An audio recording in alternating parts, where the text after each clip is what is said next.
ഈ അന്യായം ചെയ്തു കൂട്ടുമ്പോ ഓർത്തോണം, ഇതൊരു കണക്ക് രേഖപ്പെടുത്തുന്നുണ്ട്. ഇതിനെല്ലാം ഒരു കണക്കുണ്ട്. എല്ലാം വീട്ടിൽ തീർത്തിട്ട് പോകാൻ പറ്റൂ. ഒരു കാര്യം ഞാൻ പറയട്ടെ, എനിക്കും നിങ്ങൾക്കും ബാധകമാണ്. എനിക്കും നിങ്ങൾക്ക് ഒരുപോലെ ആപ്ലിക്കബിൾ ആണ്. എല്ലാ കടങ്ങളും ഒന്നുകിൽ ഇവിടെ വീട്ടണം, അല്ലെങ്കിൽ ശുദ്ധീകരണ സ്ഥലത്ത് വീട്ടണം. ഞാൻ എന്താ പറഞ്ഞേ? എല്ലാ കടങ്ങളും ഒന്നുകിൽ ഇവിടെ വീട്ടണം, അല്ലെങ്കിൽ ശുദ്ധീകരണ സ്ഥലത്ത് വീട്ടണം. ഇതില്ലാതെ ഒരു മനുഷ്യന് മോചനമില്ല. അതുകൊണ്ടാണ് ഈ കടങ്ങളുടെ പൊറുതിക്കും പാപങ്ങളുടെ മോചനത്തിനും എന്ന് പ്രാർത്ഥിക്കുന്നത്. ഈ കടമുണ്ട്, പാപം പൊറുക്കപ്പെട്ടാലും കടം കിടപ്പുണ്ട്. കടം മനസ്സിലാവുന്നുണ്ടോ?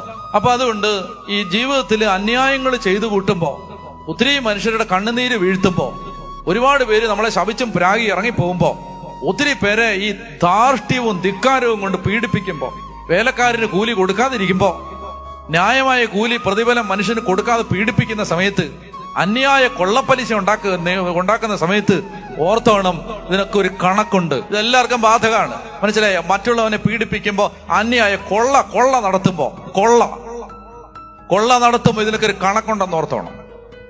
ഈ കൊള്ളയ്ക്ക് മനസ്സിലായോ? ഒരുത്തനെ പിടിച്ച് പണിക്ക് നിർത്തി, എന്നാൽ അവന് ശമ്പളം കൊടുക്കത്തില്ല, അവന് ന്യായമായ കൂലി കൊടുക്കത്തില്ല, പീഡിപ്പിക്കുക, അയൽക്കാരന്റെ അതിര് മാന്തുക, അന്യന്റെ ഭാര്യയെ കവർന്നെടുക്കുക, വല്ലവന്റെ ഭാര്യയെ കൊണ്ട് ഓടുക, വല്ലവന്റെ ഭർത്താവിനെ ചതിച്ചെടുക്കുക, അതൊക്കെ വീട്ടിയിട്ട് അച്ഛനും അമ്മയ്ക്കും ഒക്കെ പോകാൻ പറ്റുമെന്ന് ഓർത്തോണം.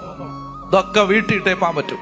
ഈ തട്ടിപ്പിന്, ഈ പറ്റീരിന്, ഈ ചതിക്ക്, ഈ കൊള്ളയ്ക്ക് ഒരു കണക്കുണ്ട്.